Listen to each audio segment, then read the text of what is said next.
Olá pessoal, tudo bem com vocês?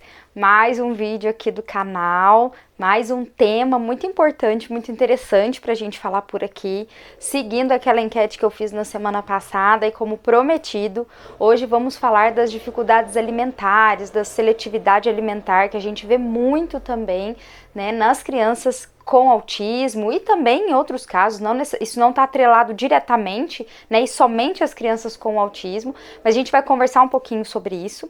Mas antes da gente começar, se você ainda não se inscreveu, se inscreve no canal, comenta, compartilha, ativa o sininho das notificações para vocês não perderem nada e que me ajuda bastante também. E manda esse vídeo para quem vocês acharem que possa aproveitá-lo de alguma forma, né? Alguma família, algum pai, alguma mãe, alguma avó, enfim, que passa por alguma dessas dificuldades com a criança com a qual presta esse cuidado, né? Então, para a gente disseminar essa informação aí. E também no Instagram, lembrando, quem não segue lá, papo.d.to, tem bastante conteúdo legal lá também que eu tô postando aí quase que diariamente, tô tentando trazer algumas coisas interessantes para vocês lá também, certo? Então vamos lá, pessoal, vamos falar, né, de um tema que eu percebo que recentemente, assim, né, nos últimos, digamos assim, eu vejo que no último ano foi um boom, assim, uma explosão para falar sobre isso, né? Sobre seletividade alimentar, dificuldade alimentar, os problemas alimentares, né? Principalmente no nicho das crianças, como eu disse, com autismo. E realmente eu acho que é um tema que merece toda essa atenção mesmo, né? Que merece esse olhar específico, cuidadoso, porque eu sempre digo que a alimentação ela é um universo, né? Ela não é simples, está longe de ser simples, e ela não se trata apenas, eu sempre falo isso, apenas de pegar o alimento, colocar na boca, mastigar e engolir. Isso é a ponta do nosso iceberg. A gente precisa olhar para um monte de fatores, ter uma equipe interdisciplinar para poder olhar para tudo isso, para que a gente garanta que essa dificuldade, esse desafio da participação da criança, ele seja atendido da melhor forma possível. Então a ideia aqui no vídeo é trazer para vocês um pouquinho algumas perspectivas e alguns pontos que valem a pena a gente pensar e também algumas estratégias simples, né, que possam ajudar vocês aí a orientar as famílias ou até mesmo a refletirem na prática de vocês e no dia a dia de vocês sobre isso. Primeiro deles eu já até falei, né, a importância de uma equipe interdisciplinar. Quando a gente fala de dificuldades alimentares e também quando a gente olha para a literatura científica, para as produções que tem sobre o autismo, né, são muitas coisas que a gente acaba encontrando. Por exemplo, as questões, os problemas intestinais, a desbiose intestinal, que a gente vê, né, e que já é comprovado pela literatura, que acontece com bastante frequência no caso das crianças, né, com autismo, uso de medicações, as questões de sono, né, os problemas de sono que se tem, a ingestão de muitos produtos ultraprocessados, industrializados, o quanto que isso afeta esse funcionamento orgânico, né? Então tudo isso é muito importante de ser olhado. E para isso a gente precisa estar sempre em contato com essa equipe. Então estar em contato com o pediatra, se necessário fazer uma avaliação com um gastro, um dentista é super importante para a gente pensar essas questões de alimentação. Uma equipe, né, interdisciplinar também formada aí por TOs, psicólogos, fonoaudiólogos, nutricionistas, fisioterapeutas, enfim, é muito importante a gente ter toda essa equipe. Nossa, Jaque, mas são todos esses fatores que interferem na alimentação para a gente parar para pensar? Com certeza. Pensem sempre assim, ó. Para eu comer, para eu estar sentado na mesa, sentado em algum lugar para eu poder comer, eu preciso, primeiramente, ter uma boa postura, certo? E aí, associando já aos sistemas sensoriais, eu preciso ter um bom controle postural, eu preciso ter um bom tônus, isso tem a ver lá com o meu sistema vestibular, eu preciso ter boas habilidades somatosensoriais para eu pegar nesse talher, para eu saber que força que eu uso, como que eu posiciono a minha mão para poder comer, sistema somatosensorial, tátil, propriocepção, percepção visual, né? A parte ali de controle motor ocular também, até essa praxia visual, né? Essas funções visomotoras para eu manipular esse alimento, levar na boca, a integração bilateral, tanto do uso dos talheres, no caso de garfo e faca, quanto na parte de mastigação, né? Na hora de mastigar, também cruza a linha média. Da mesma forma que a gente trabalha o cruzamento de linha média na parte de coordenação motora global, né? A gente também faz isso dentro da boca, né? Com a língua. Então, quais são essas habilidades mastigatórias? Essa questão de motricidade oral. Muitas vezes a fono vai poder avaliar isso com muita propriedade, né? Então percebam como é esse universo, mais os fatores contextuais, emocionais e sociais que envolvem a alimentação. Então precisamos de uma equipe para poder olhar para isso, certo? Outro ponto que é muito importante, sempre quando a gente pensa alimentação e a gente olha para as preocupações da família, tá sempre, na maioria das vezes, tá muito ligado ao fator nutricional, né? Então as famílias se preocupam, ai, meu filho não come, ai, ele vai ficar doente, vai ficar com anemia, vai estar com falta de ferro, né? Então tudo isso, a preocupação tá ligada a esse universo nutricional, que é sim muito importante da gente olhar, mas ele não é único. A gente também precisa lembrar que comer é um ato de prazer e comer é um ato social. Nós vivemos numa cultura em que eu sempre brinco, tudo para nós é motivo para comer, né? Se a gente tá feliz, a gente come, se a gente tá triste, a gente come, se a gente tá ansioso, a gente come, todas as nossas comemorações envolvem comida, então comer também é um ato social e a gente precisa pensar nisso quando a gente fala de alimentação. É um ato de prazer, gente, coisa maravilhosa, eu sempre falo, mastigar é muito bom, principalmente quando a gente tá motivado para comer, a gente tá comendo alguma coisa que é do nosso conforto, não é? É um ato de prazer. E aí uma pergunta, o quanto que essas crianças sentem prazer? Elas têm prazer no ato da alimentação, né? Então, são esses pontos. Lembrar que não é só o ponto de vista nutricional, é o ponto de vista do prazer, né? De que comer traz, é um ato de prazer e também é um ato social. E um outro ponto importante, comer é um ato natural, né? O que eu quero dizer com isso, que comer é um ato natural?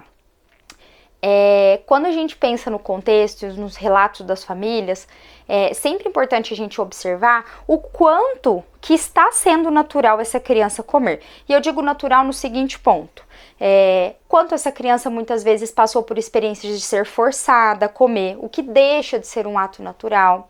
Uma outra coisa que eu sempre digo, é quando a criança come alguma coisa que nunca comeu, todo mundo faz uma festa, bate palma em volta da criança, levanta, fala alto, grita, pega na criança e aquilo deixa de ser natural. Já que você está falando que a gente não pode comemorar quando a criança come alguma coisa nova, não estou falando isso. Mas eu estou falando que a gente precisa comemorar mais dentro do nosso coração, segurar nossa emoção ali, parabenizar a criança, verbalizar isso para ela. Poxa, que legal, você comeu, é bom, né? E depois você vai lá pro quartinho no fundo, pula, grita, faz sua festa. Por que isso é importante? Porque a alimentação é um ato natural. Pense você num restaurante, você tá partindo um pedaço daquela pizza, na hora que você põe na boca e come, aparece 5 pessoas atrás de você gritando e te dando parabéns. Isso é natural? Não é natural, né? Então, percebam como são pontos muito específicos que permeiam, né, aí a alimentação.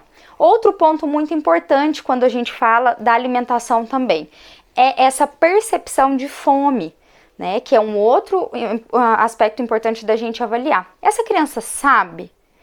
Ela compreende essa percepção de fome? Quais são os intervalos que essa comida é ofertada para essa criança? Né? É uma família ansiosa que por essa criança não comer, toda hora tá lá oferecendo uma coisa para ela comer, e aí esses intervalos não ficam bem definidos, né? Essa família fica andando atrás dessa criança, a criança sai da mesa e demora muito esse momento da alimentação, né? Outro ponto que a gente precisa desmistificar e esquecer aqui: deixar com fome não faz ninguém comer. Porque a gente escuta muito isso. Deixa ela com fome pra você ver se ela não come. E não é isso que a gente quer. A gente não quer deixar ninguém com fome. A gente quer ajudar a criança a conseguir compreender a sensação de fome. Trabalhar esses aspectos interoceptivos, manejar direitinho esses intervalos. Geralmente, um intervalo adequado entre uma alimentação e outra, entre uma refeição e outra, é um intervalo mais ou menos de 3 horas, de 2 a 3 horas, dependendo do quanto a criança come em cada refeição, né? Mas não é deixá-la com fome em nenhum momento, mas é para que ela compreenda essa sensação. Outra coisa que é muito importante, quem decide o quanto vai comer é sempre a criança. Quem decide o que vai comer dentro dos limites são os adultos, né? Então, eu preciso confiar na minha criança e orientar os pais para isso, que quando a criança sinaliza que ela não quer mais, a gente precisa validar isso. Ah, eu entendi, você não quer mais, então tudo bem. Ai, mas ela não comeu nada. Ou comeu muito pouco do que ela geralmente come. Então, o que eu, enquanto adulto, vou atuar? Ao invés de eu oferecer o próximo alimento daqui 2 horas, eu vou oferecer daqui 1 hora, 40 minutos, certo? Mas essa quantidade é a criança que vai acabar decidindo. O que o adulto pode fazer? Olha, é a hora do almoço, nós temos essa e essa opção, qual você quer? Né? Percebam que o adulto dá esse contorno, mas ajuda a criança para que ela tenha esse senso de controle também, podendo escolher dentre as opções que o adulto já pré-delimitou. Então, isso é uma coisa muito importante da gente pensar também e de lembrar essa percepção de fome. Outro ponto, essa criança precisa estar confortável para comer. A gente também, todo mundo, não só a criança, né? O quanto que ela está confortável, está num ambiente confortável. Muitas vezes as modificações que a gente precisa fazer não estão necessariamente na criança, estão no ambiente em que essa ocupação acontece, certo? Então, é uma questão muito importante. Falando especificamente do TEA, a gente tem as questões de rigidez comportamental, inflexibilidade cognitiva, que assim como interferem em outras ocupações, também interferem nas questões alimentares. Eu percebo que tem crianças que têm um problema alimentar, por exemplo, por uma base sensorial. São crianças hiperreativas, com uma dificuldade de praxis oral, por exemplo, ou uma dificuldade motora, né, uma base aí sensório-motora. Mas tem crianças com dificuldades de alimentação que têm uma base comportamental. Da mesma forma que elas são rígidas e inflexíveis com algumas rotinas, objetos, enfim, elas também são com os alimentos, né? Então, sempre tem que comer esse alimento dessa marca, nesse prato, com esse talher, essa pessoa me oferecendo. Nosso papel é a gente tentar investigar. E foi igual eu falei no vídeo passado da questão da ponta de pés. Como saber qual é a origem? A gente precisa olhar para o macro. Provavelmente, se essa criança tem uma base sensorial, né, de que está impactando mais, ela vai ter também esse impacto em outras ocupações. E também os testes padronizados, uma boa avaliação, um bom raciocínio clínico vai nos ajudar a ter mais certeza da nossa hipótese. E lembrando que pode ser mais de um. Essa criança pode ter um problema comportamental, uma disfunção de integração sensorial, mais uma disfunção orgânica, que impacta nas dificuldades alimentares, né? Então, percebam, a gente tem 3 aspectos que estão influenciando e a gente precisa pensar nos 3 para começar. Tem criança que vai ter em um só, né? Então isso varia bastante. Outra coisa importante da gente lembrar, as experiências e a cultura relacionada à alimentação que essa criança e que essa família tem, né? Muitas vezes as famílias, elas chegam para nós com esse discurso: ah, porque no meu tempo tinha que comer o que estava no prato, não tinha conversa. Não tá comendo porque tá fazendo feiura, tá fazendo frescura, né? Então, qual é a crença dos pais em relação à alimentação, né? Isso é importante da gente entender, porque isso passa para a criança ouve isso, e até pra gente conseguir orientar esses pais. Se eu me deparo com um pai que tem esse discurso, né, que fala assim, não tem que comer o que tá no prato e largar com essa frescura, vai adiantar eu chegar para ele e falar: então, quem decide o tanto que vai comer vai ser a criança, então se ela quiser parar, você vai ter que respeitar. Claro que eu vou dizer isso para ele ao longo do tempo, mas eu não posso chegar com essa informação dessa forma. Ele vai olhar para mim e falar assim: não, você não serve, isso não vai funcionar e eu não vou fazer isso. Então a gente precisa entender como que esses pais olham para essa alimentação, para que a gente possa dar dicas mais assertivas. Agora, algumas dicas gerais, tá, gente? Não tem receita de bolo para isso também, mas algumas dicas gerais que podem ajudar, certo? Só lembrando, antes de eu falar as dicas, que de base sensorial nós podemos ter, impactando a questões de alimentação, tanto os problemas de modulação sensorial, quanto os problemas de percepção, quanto os problemas de praxis, tá bom? E também as questões vindas do vestibular, né, de integração bilateral, tudo isso pode impactar a alimentação. Então, uma boa avaliação é imprescindível. Agora, as dicas.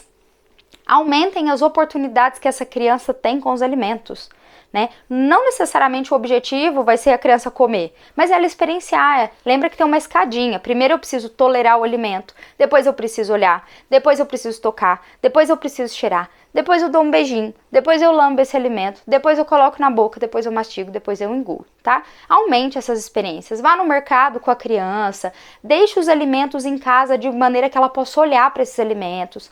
Inclua os alimentos na brincadeira.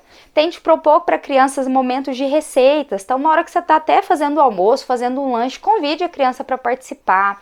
Traga brinquedos relacionados aos alimentos para a rotina da criança, para que ela possa criar com isso. Traga histórias sociais, enfim, aumente esse leque, né, junto com a criança. Faça refeições junto com a sua criança. Lembre que criança aprende por modelo. Quando você come junto com ela, ela olha para você e naturalmente ela vai te imitar, né? Então faça essas refeições junto com a criança. A gente sempre fala, a criança não pode usar a tela na hora que tá comendo, tem que tirar. Mas aí na hora que olha o pai, a mãe, o vô, o tio lá na mesa, tá todo mundo com o celular. Que não vale para criança, que vale para criança também vale para você, adulto. Desse modelo novamente. Converse sobre assuntos de interesse da criança no momento da alimentação para que ela entenda que estar ali também pode ser muito prazeroso, certo?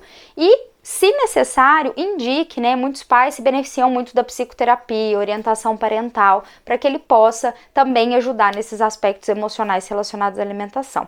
Certo, pessoal?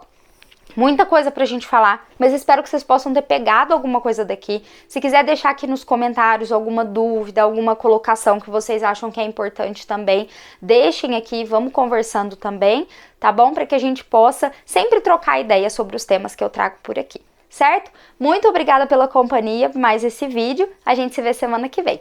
Um beijo e tchau!